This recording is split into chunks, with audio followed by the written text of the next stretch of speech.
투자 판단의 최종 책임은 투자자 본인에게 있습니다. 2025년 10월 15일 미국 나스닥에 상장된 오메로스 코퍼레이션, 티커는 OMR이죠. 이 기업 주가가 정말 하루 만에 180% 넘게 폭등했습니다. 이건 뭐 거의 수직 상승인데요? 네, 맞습니다. 180%면 정말 엄청난 거죠. 시장이 완전히 뒤집혔다고 해도 과언이 아닐 정도의 상승률입니다. 그렇죠. 단순한 해프닝으로 치부하기에는 이 상승폭이 너무나 커서 도대체 이 회사에 무슨 일이 있었던 건지 궁금해하시는 분들이 정말 많을 것 같습니다. 네, 그럴 수밖에 없죠. 그래서 오늘 저희는 당신께서 제공해 주신 여러 자료들을 토대로 이 현상의 배경과 그 속에 담긴 의미들을 좀 깊이 있게 파헤쳐 보려고 합니다. 왜 이런 폭등이 나왔는지, 그리고 앞으로 우리가 뭘 좀 눈여겨봐야 할지. 자, 한번 들어가 보시죠. 네, 좋습니다. 자, 180% 상승. 정말 다시 봐도 믿기 어려운 수치인데 이렇게까지 주가가 폭발적으로 반응한 그 결정적인 원인, 핵심 동력이 있었겠죠? 네, 그럼요. 여러 자료들을 종합적으로 이렇게 살펴보면요. 이번 주가 급등의 가장 핵심적인 이유는 역시 오메로스가 개발 중인 핵심 신약 후보 물질, 바로 나르소비아에 있습니다. 다른 이름으로는 OMS711이라고도 불리죠. 나르소비아, OMS711? 네. 특히 이 약물이 조혈모세포 이식 후에 발생할 수 있는 아주 심각한 합병증이 있어요. 혈전성 미세혈관병증, HSCT-TMA라고 부르는데요. 이 병의 치료제로서의 가능성이 시장에서 어마어마한 기대를 모으면서 폭발적인 반응을 이끌어낸 것으로 보입니다. HSCT-TMA 치료제로서의 가능성. 네, 아마도 이와 관련해서 임상시험 결과가 아주 긍정적으로 나왔다거나 아니면 규제 당국과의 어떤 중요한 진전이 있었다거나 이런 매우 긍정적인 소식이 발표됐을 가능성이 매우 높다고 추정됩니다. 비록 구체적인 내용이 지금 딱 명시된 건 아니지만 시장의 반응을 보면 그런 거죠. 그렇군요. 결국 나르소비아라는 이 신약 후보 물질이 이번 폭등의 주인공이었네요. 근데 사실 신약 후보 물질은 세상에 많잖아요. 이야기 그렇게까지 시장을 열광시킬 만한 특별한 점이 있었던 건가요? 네, 그게 정말 중요한 질문입니다. 사실 신약 개발이라는 게 워낙 실패 확률이 높지 않습니까? 그래서 단순한 기대감만으로는 이렇게 180%씩 오르기는 정말 어렵죠. 맞아요. 이 나르소비아의 경우에는 몇 가지 아주 주목할 만한 강점들이 있습니다. 우선 방금 말씀드린 HSCT, TMA처럼 현재로서는 마땅한 치료법이 없는 정말 심각한 질환을 대상으로 한다는 점, 그 자체만으로도 일단 가치가 굉장히 크다고 볼 수 있죠. 소위 말하는 미충족 의료 수요 해결, 언메드 메디컬 니즈를 해결할 잠재력이 있다는 겁니다. 미충족 의료 수요 해결. 하지만 제 생각에는 더 중요한 게 있어요. 바로 이 약이 작동하는 방식, 즉 작용 기전의 독특함입니다. 작용 기전이요? 네. 나르소비아는 우리 몸의 면역 시스템의 일부인 렉틴 경로라는 것이 있는데 이 경로에서 핵심적인 역할을 하는 MASP2라는 특정 단백질을 표적으로 삼아서 억제합니다. 렉틴 경로, 그리고 MASP2. 저 약간 생소하게 들리는데요. 이게 기존의 다른 치료제들하고는 어떻게 다른 건가요? 혹시 좀 쉽게 설명해 주실 수 있을까요? 핵심 차이점만 딱 짚어주신다면요? 네. 아주 좋은 질문이십니다. 우리 몸의 면역 체계를 보면 여러 가지 경로들이 복잡하게 얽혀서 작동하는데요. 기존에 개발된 많은 면역 관련 약물들은 주로 다른 경로들, 예를 들면 고전적 경로라든지 대체 경로 같은 것들을 조절하는 방식이 많았습니다. 다른 경로들. 그렇죠. 그런데 이 렉틴 경로는 염증 반응이나 조직 손상 같은 중요한 과정에 깊이 관여하고 있음에도 불구하고 그동안 이 경로 자체를 직접적으로 공략하는 약물은 거의 없었어요. 상당히 연구가 덜 된 영역이었죠. 그렇군요. 네. 나르소비아는 바로 이 렉틴 경로의 핵심 조절 인자인 MASP2 단백질의 활동을 선택적으로 딱 차단하는 겁니다. 이건 상당히 새로운 접근법이에요. 비유를 하자면 남들은 다 알고 있는 길, 그래서 좀 막히지도 하는 그런 길로 다닐 때 아무도 잘 몰랐던 새로운 지름길 혹은 우회 도로를 찾아낸 것과 비슷하다고 할 수 있습니다. 와, 비유가 아주 귀에 쏙쏙 들어오는데요. 새로운 길을 개척했다는 거군요. 네, 맞습니다. 바로 그 독창성 때문에 경쟁사들이 쉽게 모방하기가 어렵습니다. 기술적인 진입장벽, 흔히 말하는 경제적 해자, 모트를 가지고 있다고 평가받는 이유죠. 아하, 기술적 해자. 그 독특함과 모방의 어려움, 이게 바로 희소성이 있다는 거군요. 정확합니다. 그게 바로 VRIO 분석 틀에서 말하는 희소성, rarity에 해당되는 부분이죠. value, 그러니까 가치 측면에서는 미충족 수요를 해결할 잠재력이 있고 rarity, 희소성 측면에서는 이 독특한 MASP2 타겟팅 기전 덕분에 매우 높은 점수를 받을 수 있는 겁니다. 그렇군요. VRIO로 보니까 딱 정리가 되네요. 가치 있고 희귀하고. 그럼 모방 가능성, 이미타빌리티는 당연히 낮은 거고요. 그렇죠. 기술적 복잡성과 특허 등으로 보호받기 때문에 모방이 어렵다는 거죠. 임프리미터빌리티 낮음. 그리고 마지막으로 조직 측면을 보면 이번에 나온 긍정적 소식들, 그리고 그것에 대한 시장의 폭발적인 반응은 오메로스라는 조직이 이 귀한 기술을 그냥 가지고만 있는 게 아니라 실제로 상업화해서 시장에 내놓을 수 있는 역량, 즉 조직적인 능력을 갖추고 있다는 신호를 시장에 강하게 보낸 것으로 해석할 수 있습니다. 아, 단순히 기술만 좋은 게 아니라 이걸 현실화시킬 능력까지 시장이 인정하기 시작했다는 거군요. 네, 바로 그겁니다. 아무리 설계도가 훌륭해도 실제로 건물을 지을 건설사가 능력이 없으면 아무 소용 없잖아요.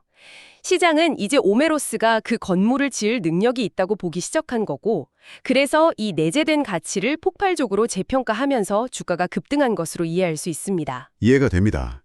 그런데 아까 그 렉틴 경로 AMASP2 이야기로 다시 돌아가 보면요. 그 새로운 우회 도로가 혹시 아까 말씀하신 HSC TMA라는 목적지 외에 다른 곳으로도 연결될 가능성이 있을까요? 와, 정말 예리하신데요. 정확히 보셨습니다.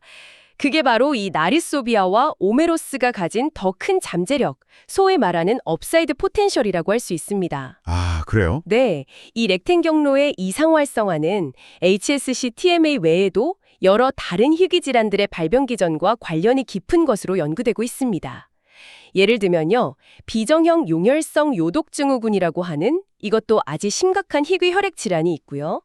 또 EGA 신증이라고 하는 만성 신장 질환도 관련성이 제기되고 있습니다.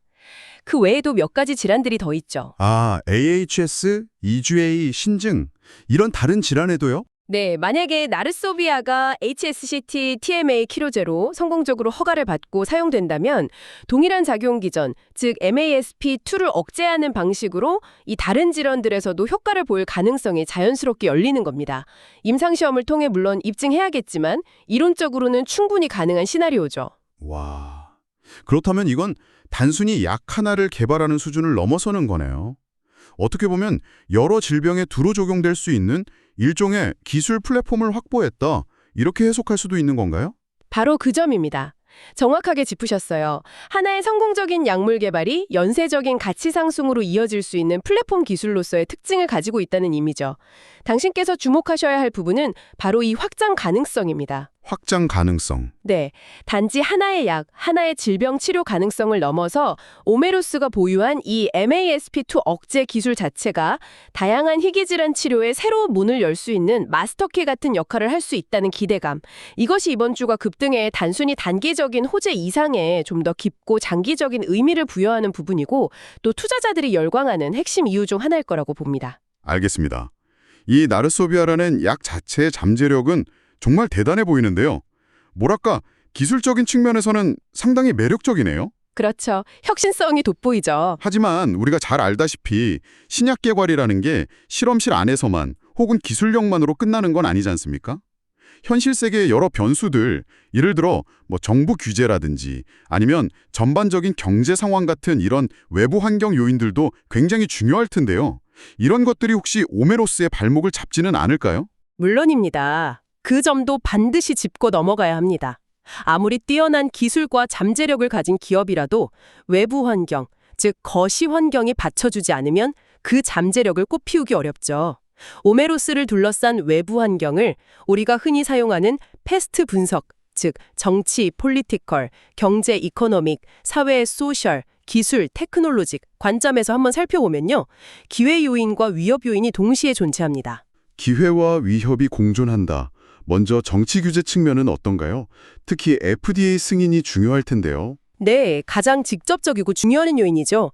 일단 긍정적인 측면을 보면 미국 FDA를 비롯한 전 세계 규제 당국들은 나르소비아 같은 희귀질환 치료제 개발을 장려하는 추세입니다.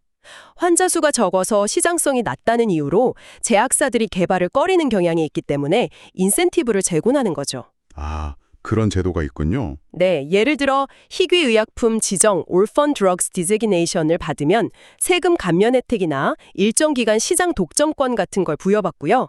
또 신속 심사, Fast Track, 혁신 치료제 Breakthrough Therapy 같은 제도를 통해서 개발 및 허가 과정을 단축하고 지원받을 수도 있습니다. 이런 정책들은 오메로스에게 분명한 기회 요인입니다. 최근 규제 당국이 희귀질환 치료제 개발을 더욱 장려하는 기조를 보이는 것도 긍정적이고요. 규제 쪽에서는 그래도 좀 우호적인 분위기군요. 다행이네요. 하지만 동전의 양면처럼 위험 요인도 있습니다. 바로 약값 문제입니다. 혁신 신약들이 개발되어도 그 가격이 너무 높게 책정되면 환자들의 접근성이 떨어지고 건강보험 재정에 부담을 주게 되죠. 그래서 사회적인 비판에 직면하고 정부로부터 약가 인하 압력을 받게 될 가능성이 항상 존재합니다. 아, 약가 인하 압력, 이건 뭐 제약 바이오 기업들의 숙명 같은 거군요. 그렇죠. 특히 미국 같은 경우는 약가 통제에 대한 정치적 논의가 계속되고 있어서 만약 오메로스가 나르소비아 상업화에 성공하더라도 이 약가 문제 때문에 기대했던 만큼의 수익성을 확보하지 못할 수도 있습니다. 이건 지속적인 위협 요인이라고 봐야 합니다. 여기서 이제 중요한 질문이 제기되는데요. 혁신 신약 개발을 촉진하는 것과 동시에 약값을 적정 수준으로 통제해서 환자 접근성을 높이는 것 사이에서 어떻게 균형을 잡을 것인가 하는 문제입니다. 이건 오메로스 개별 기업뿐 아니라 전체 바이오 산업 그리고 정부와 사회 전체의 숙제라고 할 수 있죠. 그렇군요. 규제는 정말 양날의 검이네요. 그럼 경제적인 측면은 어떻습니까? 요즘처럼 뭐 금리가 오르락내리락하고 투자 시장 변동성도 클 때는 자금 조달이 중요할 텐데요. 네, 맞습니다. 특히 오메로스처럼 아직 제품 판매로 인한 안정적인 현금 흐름이 없고 연구개발, R&D에 막대한 자금을 계속 투입해야 하는 바이오테크 기업들에게는 이 자금 조달 환경이 정말 생명줄과도 같습니다. 그렇죠. 돈이 계속 들어가야 하니까. 네, 일반적으로 금리가 높거나 투자 심리가 위축되면 이런 성장주, 특히 바이오테크 기업들은 자금 확보에 어려움을 겪게 됩니다. 투자자들이 위험을 회피하려는 경향이 강해지니까요. 그런데 그런 면에서 보면 이번 주 급등은 오메로스에게 정말 천금 같은 기회가 될 수 있습니다. 아, 주가 상승이 자금 조달에 도움이 된다는 말씀이시군요. 그렇습니다. 주가가 오르고 시가총액이 커지면 기업의 가치가 높아졌다는 의미이기 때문에 앞으로 추가적인 자금을 조달할 때 훨씬 유리한 조건으로 할 수 있게 됩니다. 예를 들어 유상증자를 하더라도 기존 주주들의 지분 이석을 최소화하면서 더 많은 자금을 확보할 수 있고요. 전환사채 발행이나 기술 라이센스 아웃 협상 등에서도 훨씬 유리한 입지를 점할 수 있게 되죠. 아하, 일종의 선순환이네요. 주가 상승이 기업의 미래 투자 능력을 강화시키는. 네, 맞습니다. 앞으로 나르소비아의 대규모 3상 임상시험을 진행하거나 혹은 승인 후 상업화를 위한 생산시설 구축 및 마케팅 비용 등을 마련하는 데 필요한 실탄을 확보하는 데 이번 주가 급등이 결정적인 도움을 줄 수 있다는 겁니다. R&D 중심 바이오테크 기업에게는 정말 중요한 모멘텀이 될 수 있죠. 그렇군요. 경제 환경 변화 속에서 오히려 기회를 잡은 셈이네요. 그럼 사회적인 측면이나 기술 발전 같은 요인들은 어떤 영향을 줄까요? 사회적인 측면에서는 우선 전 세계적인 고령화 추세를 빼놓을 수 없습니다. 나이가 들수록 면역체계 관련 질환이나 희귀질환 발병률이 높아지는 경향이 있거든요. 그리고 과거에는 진단조차 어려웠던 희귀질환에 대한 사회적 인식이 높아지고 진단기술이 발전하면서 관련 치료제에 대한 수요는 꾸준히 증가할 것으로 예상됩니다. 이런 사회적 흐름은 오메로스 같은 혁신치료제 개발 기업에게는 당연히 긍정적인 배경이 되겠죠? 수요 기반이 탄탄해진다는 거군요. 네. 그리고 기술적인 측면을 보면 유전체 분석 기술, 단백질 공학, 항체 기술, 심지어는 인공지능 AI를 활용한 신약 개발 방법론까지 정말 눈부신 속도로 발전하고 있습니다. 이런 기술의 진보는 나르소비아처럼 기존에는 생각하기 어려웠던 새로운 작용 기전의 약물을 개발하는 것을 가능하게 하고 또 신약 개발의 성공률 자체를 높여줄 수 있습니다. 오메로스 같은 혁신 기업들에게는 이런 기술 발전이 계속해서 새로운 기회를 열어주고 있는 셈이죠. 사회적인 필요와 기술적인 진보가 서로 맞물려 돌아가면서 이 분야의 성장을 이끌고 있다고 볼 수 있습니다. 자, 그럼 이제까지 논의한 내용들을 한번 종합해봐야 할 것 같습니다. 나르소비아라는 약물의 혁신성, 그리고 오메로스를 둘러싼 거시 환경의 기회와 위협 요인들까지 살펴봤는데요. 이 모든 것이 의미하는 바는 무엇일까요? 특히 투자자 입장에서 이 현상을 어떻게 해석하고 앞으로의 전망을 어떻게 그려봐야 할까요? 주가가 이미 180%나 올랐는데 여기서 더 갈 수 있을지 아니면 좀 위험한 건지 궁금하실 것 같아요. 네, 가장 궁금해하실 부분일 텐데요.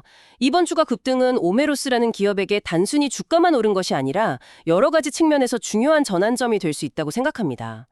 우선 재무적인 관점에서 보면 아까 말씀드렸듯이 시가총액 증가로 인해 자본 조달 능력이 크게 향상됐습니다. 이건 앞으로 남은 임상시험을 완료하고 또 혹시 모를 M&A 기회를 모색하거나 상업화 준비를 하는데 필요한 실탄을 확보하는 데 아주 유리하게 작용할 겁니다. R&D 중심 바이오테크 기업의 생존과 성장에 있어서 이 자금 조달 능력은 정말 결정적인 요소거든요. 네, 그 부분은 확실히 큰 힘이 되겠네요. 그리고 시장의 평가, 즉 밸류에이션 측면에서 보면요. 이제 시장은 나르소비아의 미래 성공 가능성과 그로 인한 잠재적 매출 규모를 예전보다 훨씬 더 진지하고 구체적으로 주가에 반영하기 시작했다고 봐야 합니다. 이전에는 혹시 성공하면 대박이겠지 정도의 막연한 기대감이었다면 이제는 이거 정말 될 수도 있겠는데? 성공하면 이 정도 가치는 충분히 있겠어 라는 식으로 성공 확률과 기대 가치를 훨씬 높게 평가하기 시작했다는 거죠. 가치 평가의 기준선 자체가 한 단계 레벨업 되었다고 볼 수 있습니다. 기대감이 확신으로 바뀌기 시작했다는 거군요. 네, 완전히 확신이라고 말하기는 아직 이르지만 그 가능성에 대한 믿음이 훨씬 강해졌다고 볼 수 있죠. 그렇다고 해서 앞으로 계속 오르기만 할 거다 이렇게 장밋빛 전망만 할 수는 없을 텐데요. 특히 바이오 주식이라는 게 워낙 변동성이 크기로 유명하잖아요. 물론입니다. 그 점을 반드시 명심해야 합니다. 바이오테크 투자는 본질적으로 높은 수익 가능성과 함께 높은 위험, 그리고 극심한 변동성을 내포하고 있습니다. 앞으로도 오메로스 주가는 여러 요인에 따라 크게 요동칠 가능성이 매우 높습니다. 어떤 요인들이 있을까요? 예를 들어 나르소비아의 최종 임상 3상 데이터 발표 결과가 어떻게 나오느냐, 그리고 FDA와의 최종 허가 심사 과정에서 어떤 소식들이 들려오느냐, 이런 것들이 가장 직접적인 영향을 미칠 거고요. 만약 최종 승인을 받는다고 해도 그 이후에 실제로 시장에서 얼마나 빨리 그리고 성공적으로 판매를 시작하고 초기 매출을 올리느냐 하는 것도 주가에 큰 영향을 줄 겁니다. 이런 중요한 이벤트들이 있을 때마다 주가는 급등락을 반복할 수 있습니다. 단기적인 변동성은 피할 수 없겠군요. 네.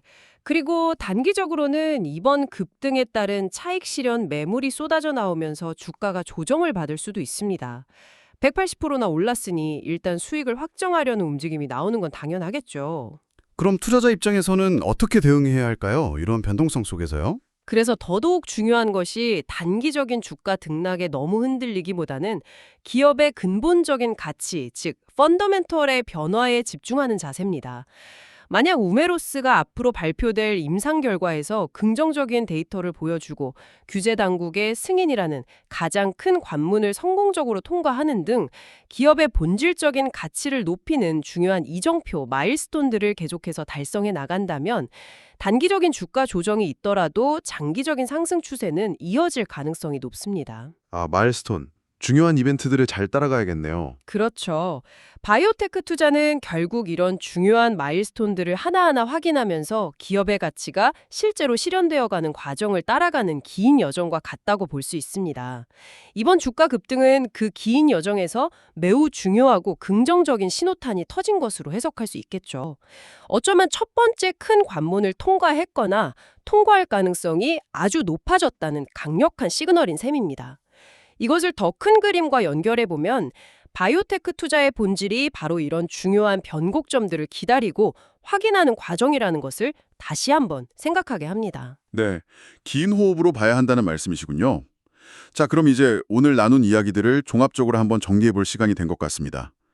오메로스라는 기업 앞에 놓인 기회는 무엇이고 또 동시에 넘어야 할 과제, 넘어야 할 산은 무엇이라고 요약할 수 있을까요? 네.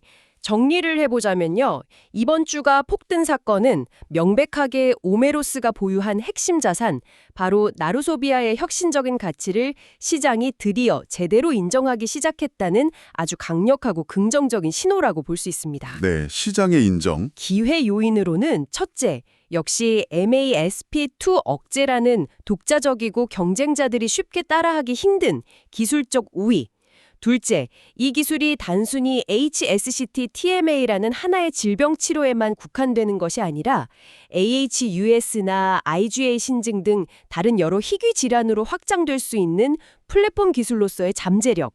셋째, 희귀 의약품 개발을 장려하고 지원하는 우호적인 정책 및 규제 환경.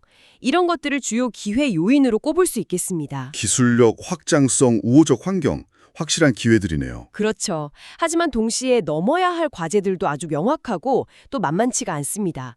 첫째이자 가장 큰 허들은 역시 미국 FDA의 최종 신약 승인 여부입니다. 이게 가장 중요하면서도 아직은 불확실성이 남아있는 부분이죠. 아무리 좋은 데이터가 나와도 최종 승인까지는 여러 변수가 있을 수 있습니다. 그렇죠. FDA 승인이 전부라고 해도 과언이 아니죠. 네, 그리고 두 번째 과제는 만약 승인을 받는다고 하더라도 그 이후의 과정입니다. 지금까지는 연구개발 R&D에 집중해온 회사가 갑자기 제품을 대량으로 생산하고 복잡한 유통망을 관리하고 의사들에게 효과와 안전성을 설득하고 보험 등재를 이끌어내고 실제 처방으로 이어지게 하는 이 상업화 커머셜라이제이션 역량을 성공적으로 보여줘야 합니다.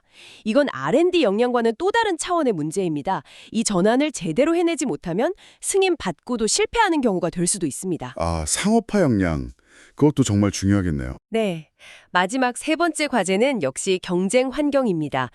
HSCT, TMA나 혹은 나르소비아가 타겟할 수 있는 다른 질환 영역에서도 이미 시장을 선점하고 있는 거드 제약사들이 있을 수 있고 또 오메로스와 비슷하게 MASP2를 타겟하거나 혹은 다른 기전으로 유사한 질환을 공략하는 신약을 개발 중인 경쟁사들도 속속 등장할 수 있습니다.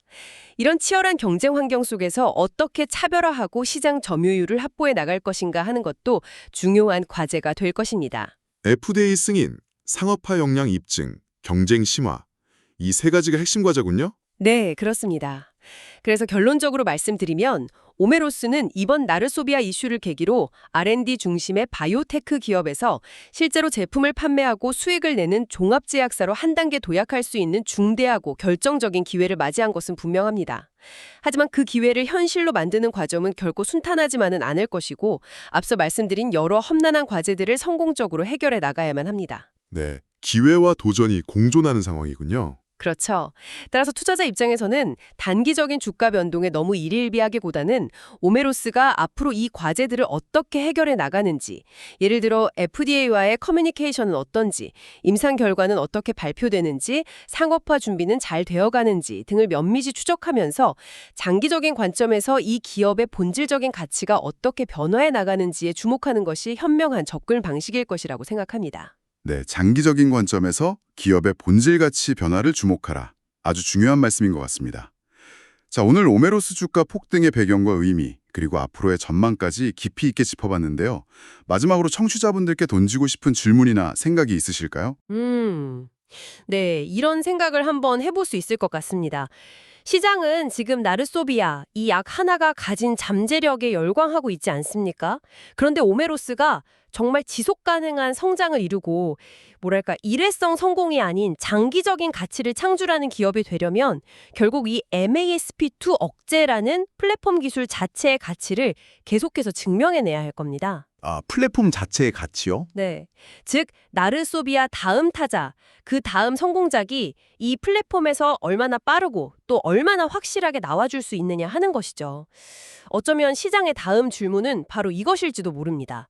나르소비아는 알겠다. 그런데 그 다음은 무엇인가?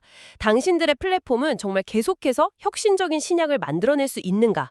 이걸 증명하는 것이 오메로스의 다음 과제이자 진정한 시험대가 되지 않을까 싶습니다. 당신께서는 어떻게 생각하시나요? 항상 여러분의 성공 투자를 기원합니다. 내용이 좋으셨다면 구독, 좋아요 부탁합니다.